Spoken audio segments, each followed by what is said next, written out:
About the pathogen spreading through Mother Base. You've seen everything we've got on the outbreak. What's your opinion? Textbook symptoms of vocal cord parasite infestation.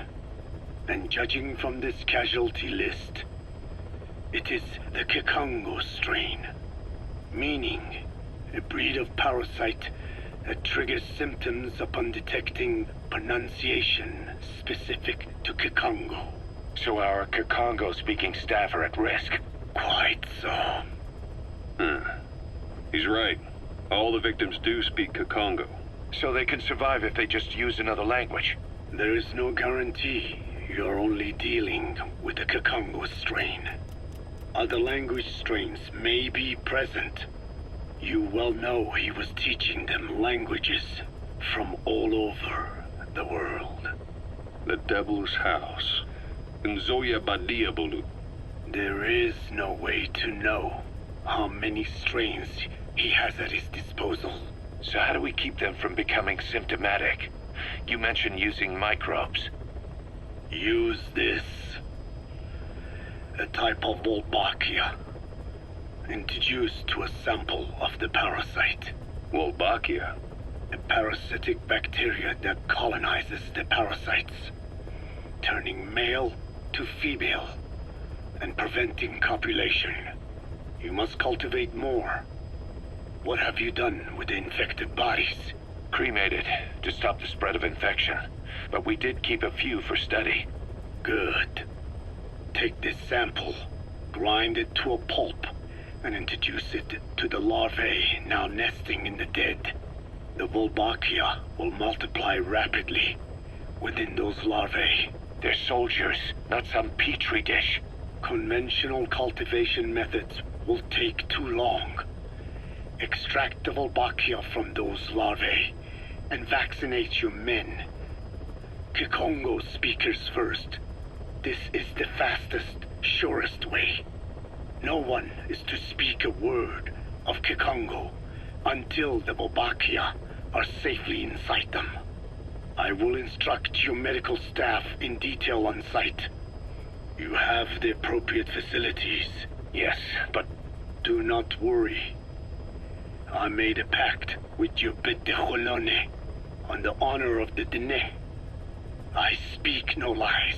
Keep an eye on him. Will do. Follow me. I'll take you to the medical team. Now, we must wait for the Wolbachia to multiply in the larvae. How is the disease transmitted? If it's carried by insects or rodents, then... There is no intermediate host. So... The vocal cord parasites lay their eggs in the larynx of the host. Most hatch and migrate to the lungs, but some are transported to the mouth through ciliary movement, mixing in with saliva.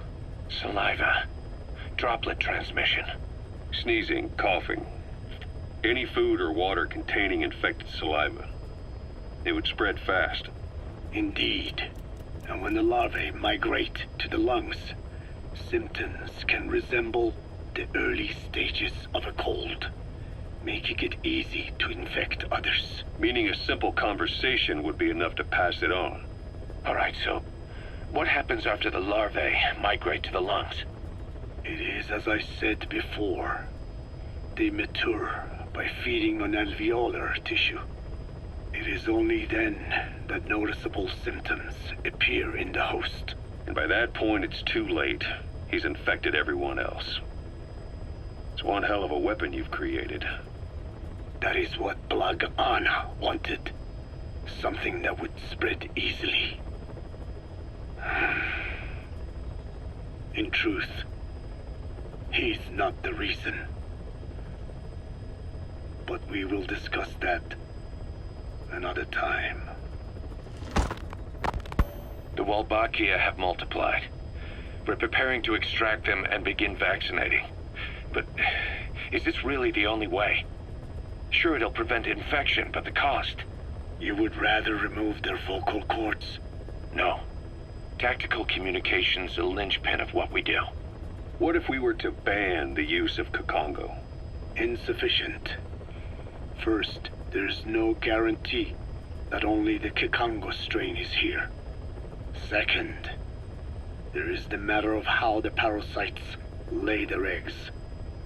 Before they can copulate, they must be exposed to the pronunciation of a specific language for a period of time, like a container filling with water. But the duration between when the container is full and when the copulation actually begins varies from case to case.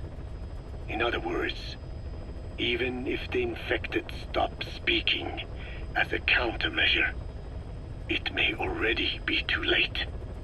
The only true solution is to prevent copulation through the Wolbachia, or by physically removing the affected tissue. Do any anti-parasitics work? It sounds as though you have already tried. Yeah. We tried every one there is, and nothing. I have yet to find a medicine that can remove the parasites. At best, it temporarily covers their ears. Why is that?